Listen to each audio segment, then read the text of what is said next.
அனைவருக்கும் வணக்கம். நான் அண்ணாதுரை. இந்த வீடியோவில் நம்ம எதை பற்றி பார்க்க போகிறோம் அப்படின்னா, வீட்டு மொட்டை மாடியில் தண்ணி தேங்கி நின்னா அதனால் என்னென்ன பிரச்சனைகள்லாம் வரும், அதை எப்படி அவாய்ட் பண்ணுறது அப்படிங்கிறத பற்றி இந்த வீடியோவில் பார்க்க போகிறோம். இப்போ நீங்கள் பார்த்துட்ருக்கீங்க இல்லையா, இந்த போஸ்ட் வந்து பார்த்தோன்னா நம்மளுடைய ரிலேட்டிவோட வீடு தான்.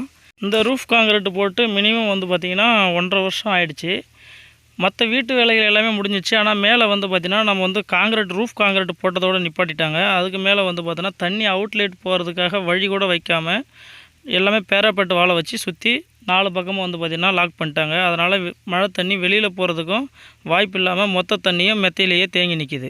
வேலை தளம் போடுறதுக்கு லேட் ஆகிடுச்சு அப்படின்னா நீங்கள் வந்து பார்த்திங்கன்னா ஸ்லோப்பாக இருக்கிற பக்கம் வந்து பார்த்தோன்னா உடச்சி ஒரு 4 இன்ச்சில் ஓப்பன் வச்சிட்டிங்கன்னா அந்த வழியாக தண்ணி எல்லாம் அவுட்லெட் ஆகிட்டு போயிடும். நம்ம ரூஃப் காங்கிரீட் போட்டதுக்கப்புறம் 21 நாள் ஃபுல்லாக க்யூரிங் பண்ணுவோம். அதுக்கு மேலே தண்ணி நிச்சுன்னா அந்த தண்ணியை அந்த பில்டிங்க்கு ஆபத்தாக முடியும். என்ன நினைக்கிறீங்க அப்படின்னா, ரூஃப் காங்கிரீட் தான் போட்டாச்சு, நம்ம மற்ற வேலையெல்லாம் முடிச்சுட்டு ஃபைனலாக வந்து பார்த்தோன்னா நம்ம தளம் போட்டுக்கலாம் அப்படின்னு நினைக்கிறீங்க. இந்த வீடியோவிலேயே அப்படித்தாங்க.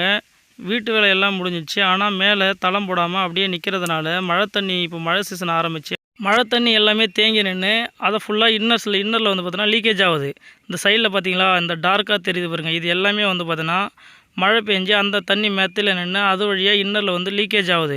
இப்படி லீக்கேஜ் ஆகிறதுனால பின்னால் வந்து பார்த்தீங்கன்னா இப்படி சீலிங் எல்லாம் பேந்து வெறும் கம்பியெல்லாம் துரு பிடிச்சி வீடு சீக்கிரமே வந்து பார்த்தோன்னா இன்னரில் ஃபுல்லாகவே டேமேஜ் ஆகிறதுக்கு அதிகமான வாய்ப்பு இருக்குங்க. அதனால் முடிஞ்சவளுக்கு காங்கிரீட்டு முடிச்சுட்டு 21 நாள் க்யூரிங் பீரியட் முடிஞ்சதுக்கப்புறம் உடனே தளம் போடுறது ரொம்ப நல்லது.